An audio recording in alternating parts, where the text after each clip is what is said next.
Hi guys, so today's video is going to be my December wrap up. I had a lot of books that I wanted to get to in December and I did not get to all of them, but that's okay because it was the holidays. I got to spend lots of time with family and that's more important. I still got a decent amount of reading in though. Surprisingly, I felt like I didn't read at all, but looking at now the books that I did read, I got through some stuff, and the first was that I finally finished Oathbringer. It actually feels like it was forever ago because I think I finished it the first weekend of December. This is the third book in the Stormlight Archive series by Brandon Sanderson, which is a very, very good series, but all three of the books, Way of Kings, Words of Radiance, and then Oathbringer, are huge. They're a little daunting to get into because there are a lot of different perspectives and they're massive books and it's very high fantasy, but they're so good. Once you get past, I mean, I think it's interesting the entire time when you start Way of Kings, but it's a little slow. Because these are epic fantasy, it is a little difficult to talk about the plot because there isn't really one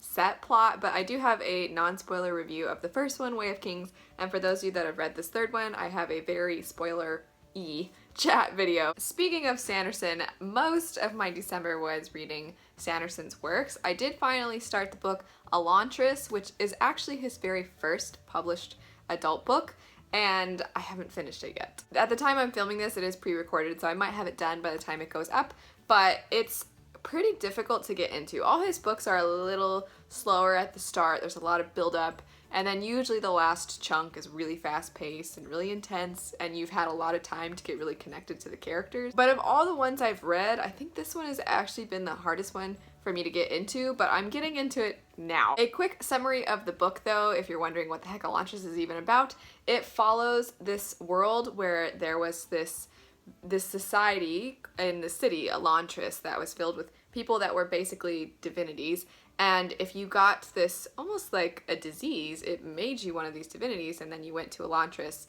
and you got to live this wonderful life. 10 years before the events of the book though, Elantris suddenly fell, and that thing that made people these divinities is now making them these like alive corpses basically. They're almost zombie-like. They don't have a pulse, they don't really need to breathe, but every time they get hurt, that pain stays with them. It's a super interesting premise, and when I read the prologue, I was like, oh, I'm so down because I love Sanderson and I thought the prologue was great, and then it was kind of slow to start, but it is really good. I'm loving it so far and I can't wait to get towards the end because I just know Sanderson's books always near the end like really pull you in. I did read more Sanderson this month, but I'm gonna break it up and actually show you guys a different book that I read, and that would be Scarlet by Marissa Meyer. This is the second book in the Lunar Chronicles series. I'm sure most of you already know about it, and it is young adult, but I'm really liking this series. I think young adult is in a weird place nowadays where there's new adult emerging, but because there's no new adult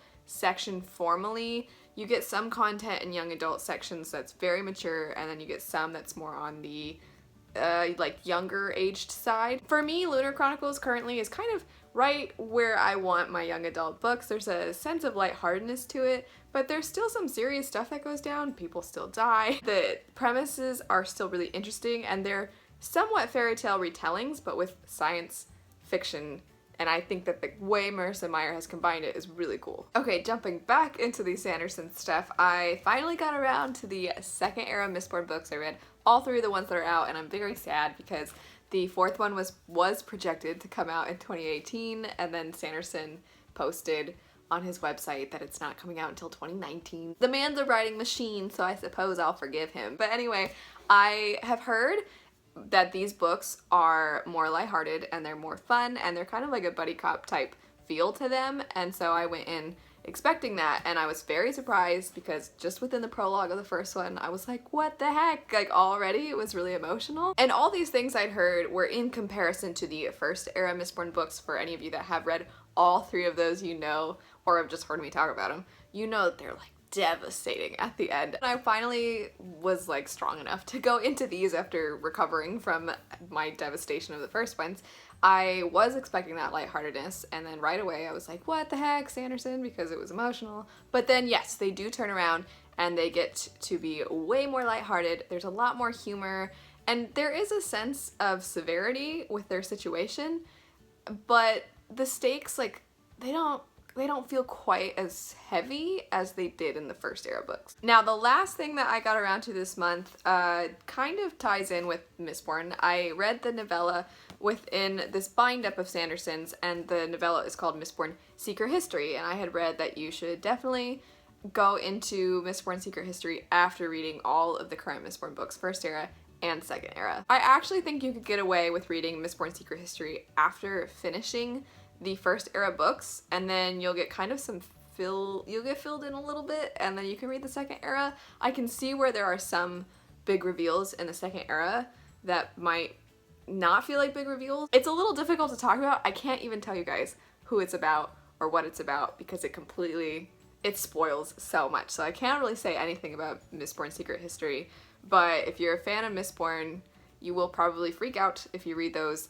I don't know how I feel about it. It was well written, but I really like when my series feel complete. So even just reading Mistborn second era was a little difficult for me because I just want to leave the events of the first one, I just want to leave them be. Reading this, it just kind of, it's hard to explain without giving away spoilers. Anyway, that is it for my December wrap up. I know it was a lot of Sanderson, but I promise I'm almost done with all his Cosmere books.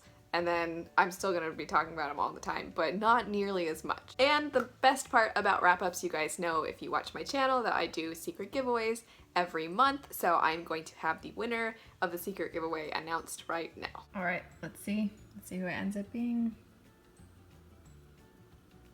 There you go, there's the winner.